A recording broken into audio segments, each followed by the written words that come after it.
And differentiability का second part यहाँ पे स्टडी करेंगे।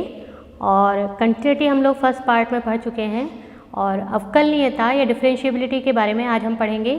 बेसिकली इस टॉपिक पे हम अवकलन करना तो सीख चुके हैं 11th क्लास में, पर इसके लिए कितने डिफरेंट मेथड्स से हम अवकलन को हल कर सकते हैं या किसी भी फंक्शन का डिफरेंशिएशन कितने मेथड से, अलग अलग मेथड से हम यहाँ पर करना सीखेंगे। अब हम इन्वर्स फंक्शन या प्रतिलोम फलन जो है इसका अवकलन किस तरह से किया जाता है ये देखेंगे। तो यहाँ पे आपके फॉर्मूलाज की भी देखिए अब लिस्ट पूरी दी हुई है। Sign inverse x, cos inverse x, इनके सबके फॉर्मूलाज जो हैं यहाँ पर दिए हुए हैं। इनको हम किस तरह से अप्लाई करते हैं ये भी हम क्वेश्चंस के माध्यम से सीखेंगे। देखिए कंटिन्यूटी और डिफरेंशिएबिलिटी ये जो चैप्टर है ये आपका दोनों ही टॉपिक्स को कवर करता है और साथ साथ ही पढ़ाए जाते हैं। तो कंटिन्यूटी और डिफरेंशिएबिलिटी में डेफिनेटली कोई रिलेशन रहा होगा या कोई रिलेशन होगा जिसके बेस पर ये दोनों चीज़ें साथ में पढ़ी जाती हैं। अब आप देखिए कंटिन्यूटी और डिफरेंशिएबिलिटी में क्या रिलेशन है। देखिए आपके यहाँ पे हम देख रहे हैं, जैसे मान लीजिए साइन एक्स का ग्राफ है हमारे पास। साइन एक्स का जो ग्राफ है ये बिल्कुल स्मूथ देखिए आप जा रहा है और कहीं भी ब्रेक नहीं हो रहा है। तो देखिए आप ये कुछ ग्राफ्स मैं आपको यहाँ पे दिखाऊंगी, उन ग्राफ्स के थ्रू आप यहाँ पे कंटिन्यूटी और डिफरेंशिएबिलिटी में जो रिलेशन है ये समझ पाएंगे। देखिए आप जो साइन एक्स का ग्राफ है या साइन एक्स अगर हमें कोई फंक्शन दिया है तो इसका डिफरेंशिएशन हमें पता है, इसका अवकलन होता है कॉस एक्स, यानी ये जो फंक्शन है ये अवकलनीय फंक्शन है। और इसका अगर हम ग्राफ देखें तो ग्राफ भी इसका कंटिन्यूस होता है। तो देखिए आप f x equals to x square हमारे पास कोई फंक्शन दिया हुआ है, इसका अगर हम डेरिवेटिव निकालते हैं तो इसका डेरिवेटिव हमारे पास आता है 2x। इसका मतलब कि ये फंक्शन जो है ये फलन ये भी अवकलनीय है। तो इसका भी अगर हम ग्राफ देखें तो आप देखिए इस तरह से एक पूरा कंटिन्यूअस ग्राफ आपका मिल रहा है आपको और एक स्मूथ ग्राफ जो है वो मिल रहा है जिसमें कोई भी किसी तरह का ब्रेक, किसी तरह का कोई पॉज इसमें नहीं है। दूसरी चीज़ आप देखिए, अगर हम ये मॉड्यूलस फंक्शन या मापांक फलन की बात करें तो मॉड्यूलस फंक्शन होता है f x equals to mod x. देखिए इसका ग्राफ जो है वो इस तरह से बनेगा। अब इसके ग्राफ में और जो हमने ये ऊपर बहुपदी फलन वाला जो ग्राफ देखा है इसमें क्या डिफरेंस है, तो इसमें डिफरेंस ये है कि ये जो आपका मॉड्यूलस फंक्शन का ग्राफ है इसमें आप देखिए इस पॉइंट पर जो आपका ब्रेक हो रहा है, मतलब कंटिन्यू तो है ये ग्राफ लेकिन इसमें एक शार्प एज बन रही है या हमें कॉर्नर मिल रहा है। देखिए आप कॉर्नर जो है वो नहीं मिलना चाहिए अगर फंक्शन को डिफरेंशिएबल होना है। तो तीन चीज़ें इसमें रहती हैं कि फंक्शन डिफरेंशिएबल और कंटिन्यूस कब होगा, जब इसका ग्राफ स्मूथ बने और जो टेंजेंट हम ड्रॉ करते हैं इसके ग्राफ पे वो टेंजेंट यूनिक होनी चाहिए, यानी एक ही टेंजेंट इससे पास होगी, एक से ज़्यादा टेंजेंट जो है वो पास नहीं हो सकती हैं। तो इस कंडीशन में आप देखिए कि जो मॉड्यूलस फंक्शन है आपका इसके ग्राफ में आपको एक शार्प पॉइंट मिल रहा है। ये शार्प पॉइंट क्या शो कर रहा है कि इसमें इस पॉइंट पर एक क्विक चेंज हुआ है। तो अगर हम कंपेयर करें इसको f x equals to x square के ग्राफ से तो आप देखिए जो f x equals to x square का ग्राफ है ये बिल्कुल स्मूथली जा रहा है, इसमें कोई ऐसा शार्प पॉइंट आपको नहीं मिल रहा है। अगर हम इस पर टेंजेंट ड्रॉ करें तो टेंजेंट भी हमें यूनिक मिलेगी। तो ये जो आपका ग्राफ है देखिए आप मॉड्यूलस फंक्शन जो है वो डिफरेंशिएबल नहीं होगा। इसी के साथ ही देखिए ग्रेटेस्ट इंटीजर फंक्शन का अगर हम ग्राफ देखें ये डिफरेंशिएबल नहीं होता है। साथ में रैशनल फंक्शन का ग्राफ आप देखिए, रैशनल फंक्शन के ग्राफ में भी F x equals to 1/x से हम इसको डिफरेंशिएट करते हैं अगर तो हमें मिलता है -1/x², मतलब ये डिफरेंशिएबल है। तो हमारे पास अगर ये डिफरेंशिएबल है तो देखिए जो ग्राफ इसका बन रहा है वो स्मूथ बन रहा है। सबसे बड़ी इसकी जो एक स्पेशलिटी है वो यही है कि आपका जो ग्राफ है वो स्मूथ बनेगा विदाउट लिफ्टिंग अ पेन, बिना पेन को उठाए आपको इसका ग्राफ ड्रॉ करना रहता है। तो ये कंटिन्यूटी और डिफरेंशिएबिलिटी जो है इसका हमारा रिलेशन हो गया। अब इसमें हम ये कह सकते हैं कि फंक्शन जो है उसको डिफरेंशिएबल होना चाहिए, कहाँ डिफरेंशिएबल और कंटिन्यूस होना चाहिए, साथ ही साथ इसको स्मूथ हमें ग्राफ मिलना चाहिए।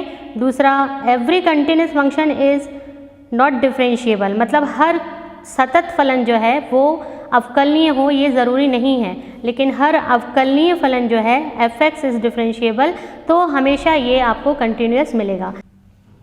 तो देखिए प्रतिलोम त्रिकोणमितीय फलन या इन्वर्स फंक्शन का अवकलन अब हम सीखेंगे। और जो प्रतिलोम त्रिकोणमितीय फलन है ये सतत फलन होता है।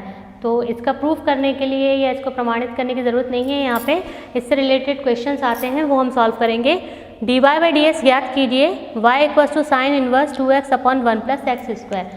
अब जो ये प्रतिलोम त्रिकोणमिति के क्वेश्चंस हैं ये या तो चेन रूल यानी श्रृंखला नियम से होते हैं या फिर सब्स्टिट्यूशन मेथड, इसमें हम प्रतिस्थापन विधि जो है वो यूज़ करते हैं। तो देखिए आप सबसे पहले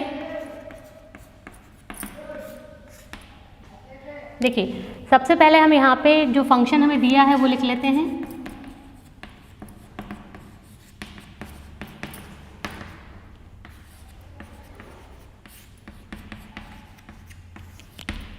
अब हम यहाँ अगर x की जगह tan थीटा पुट कर दें, देखिए आप माना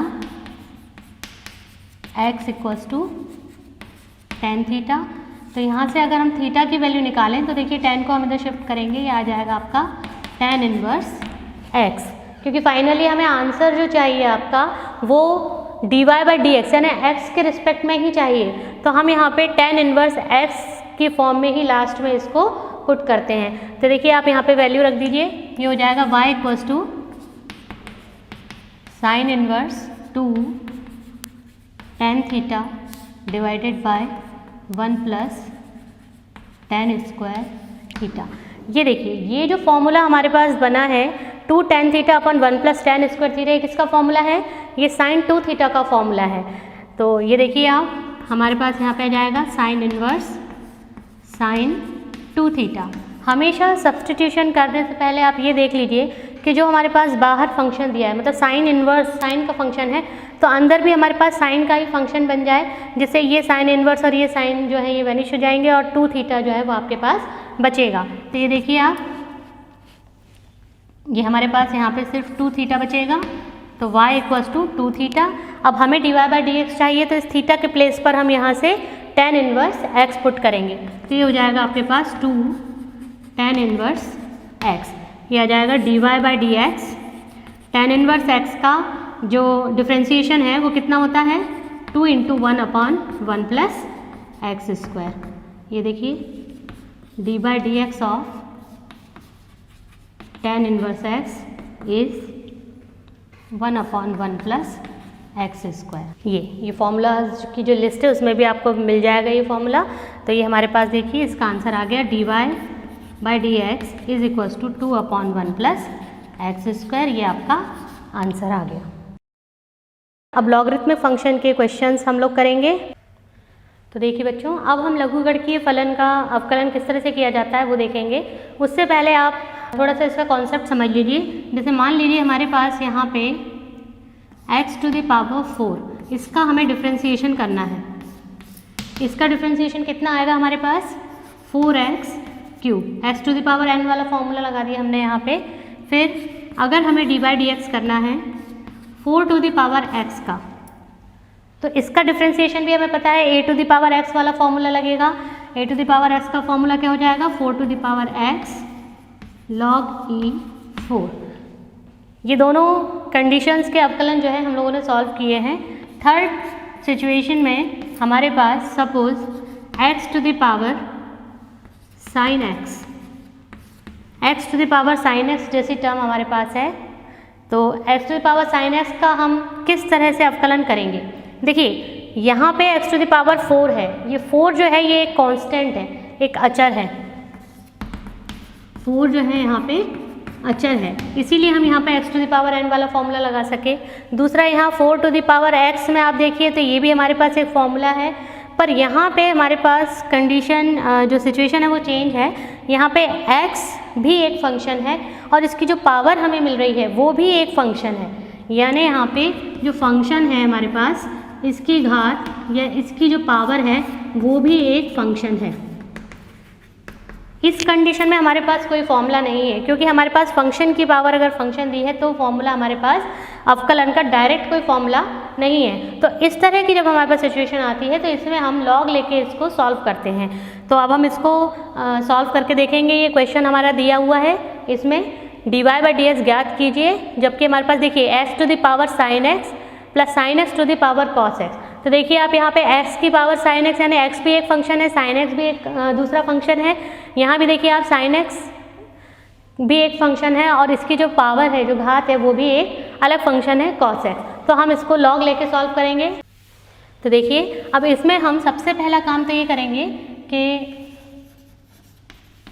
इसको हम ले लेंगे y equals to x to the power sine x plus sine x to the power cos x।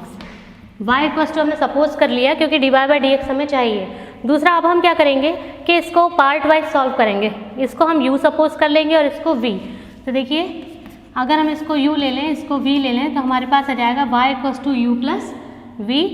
यहाँ u इक्वल्स टू जो है हमारे पास है x to the power sine x और जो v है वो है हमारे पास sine x to the power cos x। तो ये हमारी इक्वेशन 1 आ गई।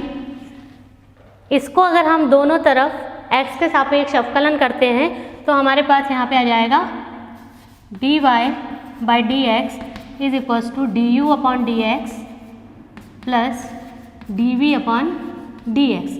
तो देखिए ये हमारे पास समीकरण बन गया। मतलब हमको क्या करना है, u को अलग से सेपरेट करना है x के सापेक्ष, तो हमें मिलेगा D you by D x, और यहाँ v को भी हमें अलग से x के सापेक्ष अवकलन करना है, तो हमें यहाँ से d v by D x मिलेगा और दोनों को हम ऐड कर देंगे। तो देखिए आप u इक्वल्स टू यहाँ पे हो गया है x to the power sine x, तो दोनों ओर log लेना पड़ेगा हमें। दोनों ओर log लेने पर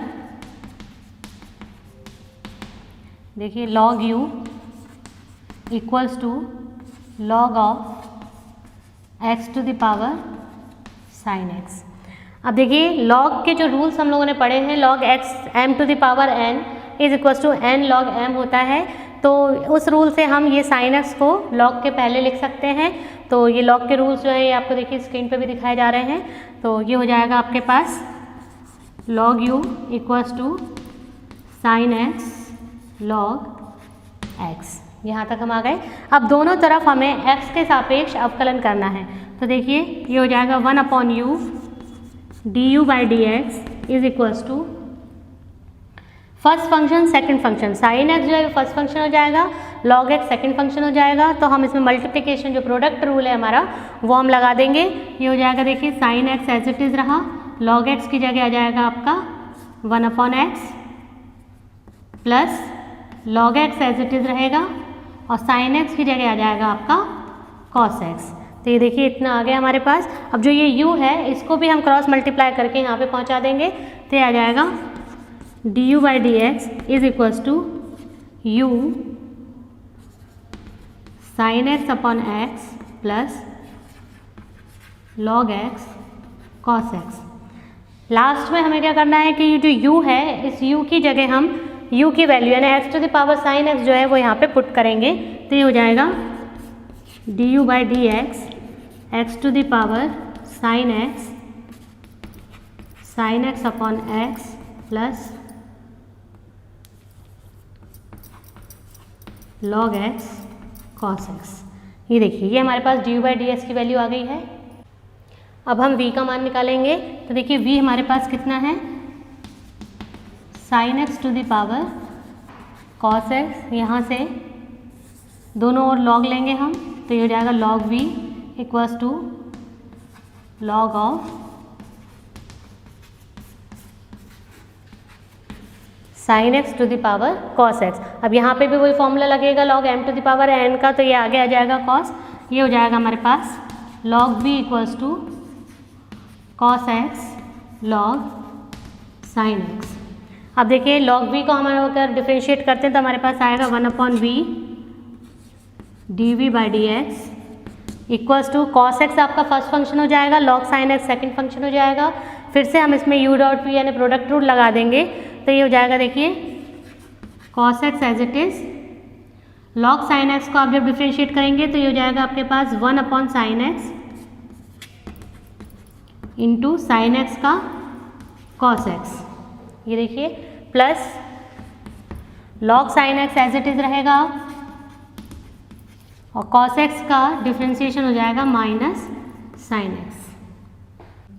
ये देखिए ये cos x into cos x हमारे पास हो जाएगा cos स्क्वायर x, और ये v को भी हम यहाँ राइट साइड में शिफ्ट कर देते हैं। और ये जो दो cos x थे तो a cos x upon sine x जो है वो cot x बन गया है। तो यहाँ हमारे पास आ जाएगा cos x cot x minus sign x log sine x. अब ये जो v की वैल्यू है वो यहाँ से आप यहाँ पुट कर दीजिए, तो ये आ जाएगी dv by D x equal to sine x to the power cos x cot x minus ये देखिए ये हमारे पास dv बाई डी एक्स की वैल्यू आ गई है। अब जो du बाई डी एक्स और dv बाई डी एक्स की वैल्यू है वो हम यहाँ पे इसमें पुट कर देंगे, तो ये हो जाएगा dy by D x is equals to, तो देखिए dy बाई डी एक्स की value, du by D x की वैल्यू हमने यहाँ पे रख दी है, कितनी है x to the power sine x upon x plus log x cos x, और dv बाई डी एक्स की वैल्यू हम ये ऊपर से यहाँ पे पुट कर देंगे, तो ये आ जाएगा plus sine x to the power cos x. ये देखिए ये दोनों वैल्यूज़ हमारी यहाँ पर हमने पुट कर दी हैं और इसी के साथ ही हमारा आंसर आ गया है। तो देखिए अब हमारे पास ये जो इक्वेशन है ये भी लॉग से ही होगा। तो देखिए यदि e to the power y x plus 1 equals to 1 हो तो सिद्ध कीजिए d2y upon d x square equals to dy by D x का होल स्क्वायर होता है। तो देखिए इसमें हम सबसे पहले तो हमें जो फंक्शन दिया है वो हम लिख लेंगे e to the power y x plus 1 equals to 1। अब y की टर्म्स को हम एक तरफ कर लेंगे और x की टर्म्स को जो है हम राइट साइड में शिफ्ट कर देंगे। तो देखिए e to the power y equals to 1 upon x plus 1। अब अगर हम इसको दोनों तरफ इस पर लॉग ले लें, बिना लॉग लिए भी आप इसको कर सकते हैं, e to the power x वाला फॉर्मूला आप लगाएंगे, साथ में dy बाई डी एक्स आएगा क्योंकि ये इम्प्लिसिट फंक्शन है y और x दोनों का। अब यहाँ पे हम दोनों और लॉग लेंगे तो हमारे पास आ जाएगा log e to the power y equals to log 1 upon x plus 1। अब देखिए log m to the power n से y का जो ये पावर है इसकी y ये आगे आ जाएगी, y log e is equals to log m upon n वाला जो है वो रूल लग जाएगा, log m minus log n, तो हो जाएगा log 1 minus log x plus 1। अब देखिए लॉग e जो है इसकी वैल्यू 1 होती है तो हमारे पास यहाँ पे सिर्फ y बचेगा। अब इसको हम डिफ्रेंशिएट करेंगे तो देखिए dy by D x equals to log 1 का डिफ्रेंशिएशन 0 हो जाएगा माइनस लॉग x प्लस 1 का डिफ्रेंशिएशन हो जाएगा 1 upon x plus 1 equals to, इसको हम लिख सकते हैं माइनस 1 अपॉन एक्स प्लस 1। ये आपकी dy बाई डी एक्स की वैल्यू आ गई। अब इसको देखिए हम इसी तरह से भी अरेंज कर सकते हैं कि माइनस जो x प्लस 1 है इसको अगर हम इसका रेसिप्रोकल ले लें तो ये इसकी पावर देखिए माइनस 1 हो जाएगी, तो minus of x plus 1 to the power minus 1। अब देखिए मैं सिद्ध क्या करना है, सेकंड डेरिवेटिव इसका निकालना है, d2y upon d x square is equals to dy by D x का होल स्क्वायर। तो ये देखिए d2y upon d x square हम इसको दूसरी बार इसका द्वितीय अवकलज निकालेंगे और इसको जब हम अगेन डिफ्रेंशिएट करेंगे तो देखिए ये माइनस और ये माइनस प्लस हो जाएगा और इसकी पावर हो जाएगी x plus 1 to the power minus 2 जो कि नीचे जाकर x प्लस 1 का स्क्वायर बन जाएगी। तो देखिए अब ये जो पूरी टर्म है हमारे पास ये क्या है, ये dy बाई डी एक्स का होल स्क्वायर। जब हम इसका होल स्क्वायर लेंगे तो माइनस माइनस प्लस हो जाएगा, तो हमारे पास dy बाई डी एक्स का होल स्क्वायर कितना आएगा 1 अपॉन एक्स प्लस 1 का होल स्क्वायर जो हमें सिद्ध करना था। तो ये देखिए आप इस तरह से हमारा सवाल सिद्ध हो गया है। देखिए अब हम लोग सेकेंड ऑर्डर डेरिवेटिव या द्वितीय अवकलज निकालना सीखेंगे। कुछ भी इसमें कोई ऐसा बहुत कठिन काम नहीं है, जो आप अवकलन निकालते हैं उसी को अगर हम दोबारा से डिफ्रेंशिएट कर दें फंक्शन को तो वो आपका द्वितीय अवकलज कहलाता है। तो ये देखिए आप प्रश्न हमें दिया है, यदि y equals to tan inverse x का होल स्क्वायर है तो दर्शाइए कि x स्क्वायर प्लस 1 का whole square y2 plus 2x x square plus 1 y1 equals to 2 होगा। अब देखिए यहाँ पे y1 y2 दिया हुआ है, तो y1 जो है वो प्रथम अवकलज को शो करता है और जो y2 है उसका मतलब है कि द्वितीय अवकलज। अब जो द्वितीय अवकलज वाले सवाल हैं इनको आप दो तरह से कर सकते हैं, या तो आप पहले y1 निकाल लीजिए, y2 निकाल लीजिए और इस समीकरण में LHS पार्ट में आप इसको रख दीजिए वैल्यूज़ को, और जब आप LHS पार्ट पूरा सॉल्व करेंगे तो आपका वैल्यू 2 आना चाहिए क्योंकि हमें 2 प्रूफ करना है। या फिर आप ये भी कर सकते हैं कि आप डायरेक्ट ये इक्वेशन को सॉल्व करते जाएं, वो थोड़ा सा इजी रहेगा। देखिए इसको कैसे करेंगे, हमें क्या दिया है y इक्वल्स